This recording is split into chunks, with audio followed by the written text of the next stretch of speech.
Hi, magandang umaga po sa inyong lahat. My name is John Kevin Paunel at nandito tayo ngayon sa harap ng una model unit ng First Park Homes, Magalang East, which is located dito po sa Barangay San Antonio, Magalang, Pampanga. This model unit ay meron pong minimum lot area na 88 square meters, but this model po, yung mga available po natin ngayon, ay meron pong lot area na 96 square meters at may floor area po ito na 54 square meters. Meron pong 3 bedrooms, 2 toilet and bathroom at 1 vehicle carport with turnover na fence and gate na rin po. But before we proceed on the further details of this model unit, if hindi ka pa nakasubscribe, please click that subscribe button and hit that notification bell para ma-update po kayo sa mga susunod nating videos. Alam ko pong excited na sila kaya wag na po natin patagalin. Let's begin!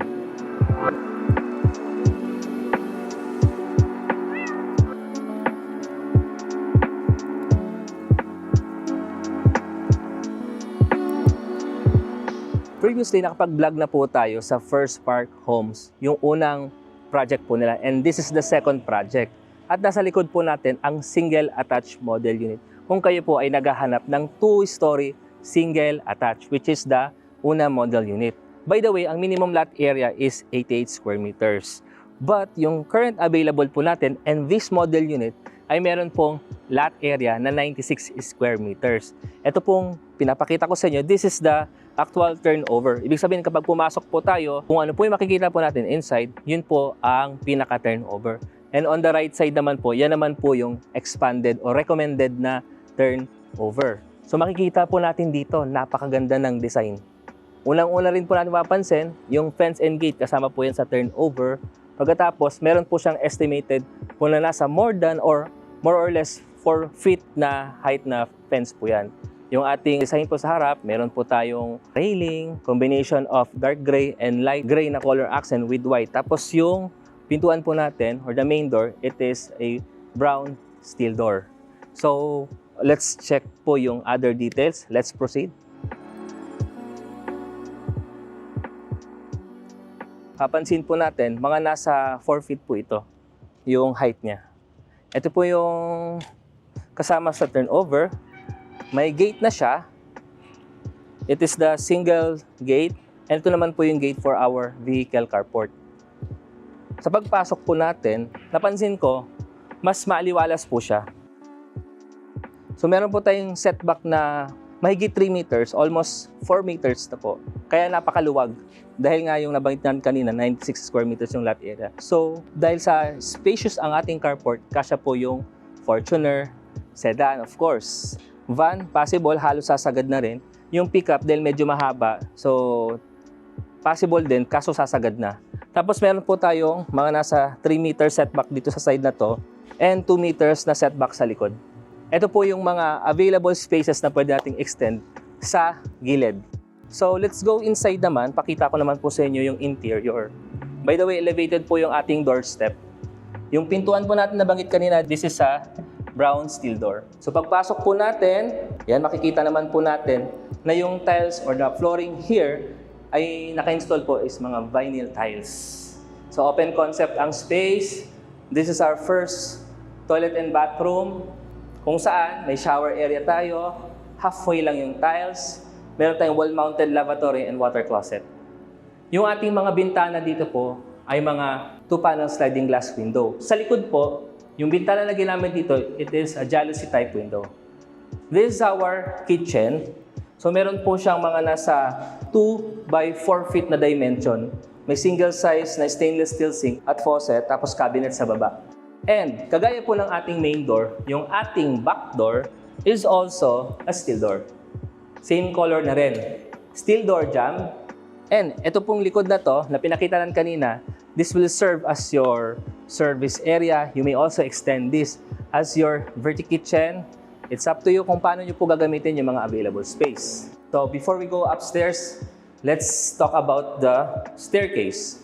So this is our staircase. Papansin po natin, let's check. Actually, yung first 1, 2, 3, 4, 5, and 6 steps po natin, concrete siya. Pagdating naman po dito, I guess this is wood. Kasi sa ano po niya, sa sound niya. Pero yung stair treads po niya, solid wood po yan with a black paint steel railing. And now let's go upstairs. So as we go upstairs, yung flooring natin dito are also concrete slab. So we will be greeted with the second toilet and bathroom. Nandito po siya. So since we have 2 toilet and bathroom, this is a common toilet and bath. We have 3 bedrooms here. So let's check po yung pinakamalaking bedroom. Etong space na to, na pinasukan natin, the first bedroom, which is the master's bedroom of the Una model. Yung bintana po dito, we have 2 available na glass panel window. So we have this one and this one. Mas malaki yung sa harap. Tapos, medyo mas maliit ng konti yung nandito sa side na ito. Yung space po dito, it can accommodate a double-sized bed. Bilangin po natin electrical outlet. We have 2 here and another 2 in this side. Tapos yung ating door jamb po dito, wala lang po naka-install na pintuan para lang po at least syempre everybody can accommodate since this is just the model unit. So we have steel door jamb and even this, ito medyo maliit yung space, pwede siya for baby. O kaya office, pwede na rin. Yan po yung second bedroom po natin. Yung bintana niya, jalousie type window, meron tayong electrical outlet dito and an outlet for an air condition. So, para lang magkaroon sila ng idea, just to give you an empirical measurement, siguro mga nasa 2 by 2 meters yung dimension ng room na ito. And then, this is the third bedroom. Sa room na ito, we have 2 electrical outlet. Napansin ko, may mga outlet po sila for the air condition. Dito kasya naman po yung single size bed. Nakalimutan kong banggitin, yung height floor to ceiling, an estimated of mga nasa 8 feet kagaya po ng height clearance po natin dito. Yung bintana sa likod, jalousie type window, at yung bintana dito sa side, ito pa na sliding glass window. Okay, so yun, nakita na po natin yung actual turnover. And now, let's check the dressed up model unit, which also recommended expansion just in case na gusto nyo pong mag-extend po ng structure. Let's go! So dito naman po sa aking bandang kanan, ito naman po yung dressed up model unit. Ibig sabihin po nun, may gamit po siya, may appliance. So pinaganda po yung interior design. At makikita po natin na meron siyang balcony. Bakit kaya? Wala po kasi yung una model unit na merong ganong klaseng turnover. Bakit po kaya? Baka tanong niyo po sa akin, Sir Kevin, meron po bang una model na may balcony na yung turnover? Ang sagot po doon, wala po. This is just a recommended expansion just to give you an idea kung gusto niyo pong mag-extend ng unit. So ibig sabihin, kung gusto niyo pong isagad po yung structure po ninyo, according sa developer, bawal po na isagad. Kung maglalagay po kayo ng balcony, ito lang po yung allowed. So, let's see. Check po natin kung paano yung nangyaring expansion. Diba dun po sa ating actual turnover, wala pong structure dito sa side na to. But this time, min-maximize po nila yung available space. So, nagkaroon po ng structure dun, kaya lumawak po yung floor area. So, still the same na may fence and gate na siyang turnover. So dito sa ating model unit, nagkaroon siya ng floor area na 130 square meters. But still, yung ating floor area dito, mga around 88 to 96 square meters.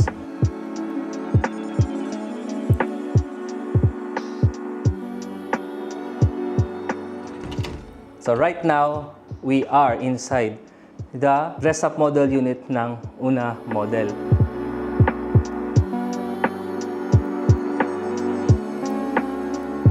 Nakita naman po natin sa labas na meron pong mga expansion. Kaya mapapansin nyo or makikita nyo po na may something na adjustment at medyo lumawak po yung mga floor area. So this one is the living area, the formal living area. Since open concept ang ating space, that's why kita na po yung ating formal dining area. Kung gusto niyo pong gayahin ang ganitong klaseng interior design, so please watch nyo po na maigi para at least magkaroon ko sila ng idea kung paano nyo po papa-interior design po ang inyo pong Una model unit. Just in case na ganito po ang ma-avail po ninyo. So dito po nagkaroon sila ng expansion. So dito makikita natin na nagkaroon po ng additional room. So bali kung 3 bedroom sa taas, kaya magkakaroon tayo dito ng 4th bedroom. Perfect po ito if you have an elderly member of the family. So hindi nila kailangang umakyat. Dito na lamang po siya. So let's turn on the light. Tingnan natin. So ito na talaga yung maximum. Talagang dim light lang po talaga siya. Yan, perfect siya. I guess this one can accommodate a double size bed and then you still have enough na side table. This one, ito yung access natin sa first toilet and bathroom. Hindi lang natin siya ma-open kasi nakalock. So, but at least dun po sa pinaka-turnover, may idea na ho tayo sa itsura po ng kanilang toilet and bathroom. Ang talagang pinaka-structure niya hanggang dito lamang po. Pero ang nangyari, sinagad niya yung kanya pong structure dito sa likod. Kaya nagkaroon tayo ng additional space for a dirty kitchen or for the main kitchen. And this is the bar counter area. Dito nagbigay pa siya ng enough space for a service area. Yan, perfect. Sakto lang po pag maglalaba kayo, magsasampay ng mga patutuyuing damit. And dito, let's check this one. So, ganun din. Side by side, nagkaroon po ng available na service area. So, nasa inyo na po kung paano nyo mga gagamitin yung mga available space. Yun, nakita na po natin yung interior design on the ground floor. So, nagustuhan ko yung cove lighting, yung mga pin lights, the drop lights. Perfect po siya. And now, let's go upstairs just to check the details.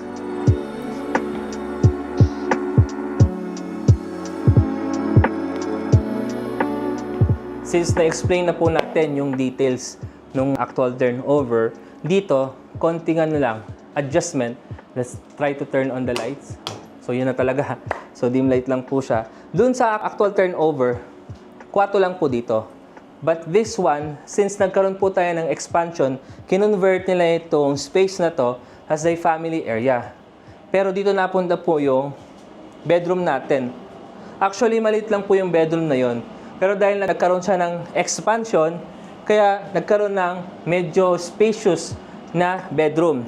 Ito po ay single size bed. Pwede pa siya ng double size or queen size kasi sinagad naman po nila yung space dito na can accommodate ng table or cabinet. So, ganun po ka-spacious kapag in-extend nyo po or ginamit nyo po yung mga available space. Let's check naman po yung other room. Ito, yung master's bedroom natin dun sa pinaka-turnover. Pero kasi, mas lumitaw na yung una natin pinasukan na bedroom, yun po yung master's bedroom dahil mas lumaki yung space. But this one, eto po, makikita nyo po, naglagay po sila ng 3-seater sofa dito. Pero gaya na po na-explain natin kanina, kasya po yung double size bed po dito or even queen size bed. Yung ating turnover pagdating sa mga wall po natin is a white finish. Yan. So, nagkaroon po ng mga wallpaper po dito, drop lights. Okay. So, let's check naman po yung final bedroom po natin.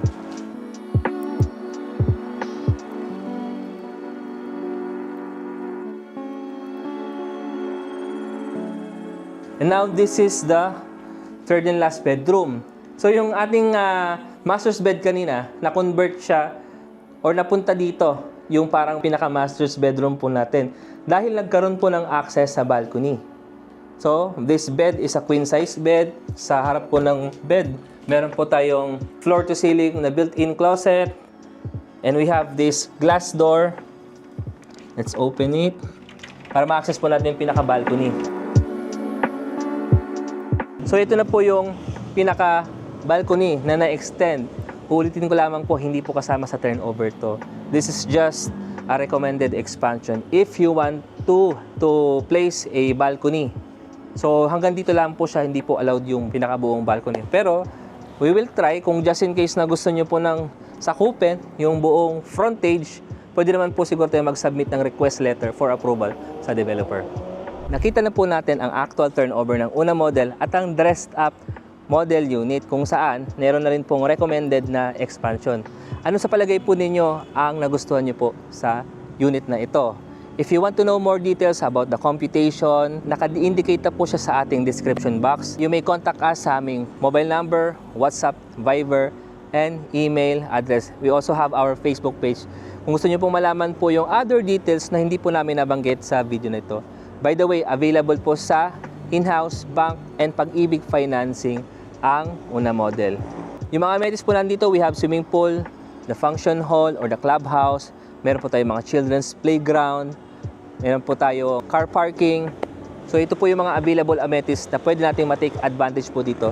And even the location is very strategic at napakaganda. Kaya ideal po siya for an investment. Ano po sa palagay po ninyo? Comment po below kung nagustuhan niyo po ang Una Model. Maraming salamat po sa inyo pong pagsubaybay. Once again, please click and subscribe yung ating subscribe button if you want to know more details and if you want to follow for more videos. Maraming pong salamat sa inyo. God bless everyone. See you on the next video.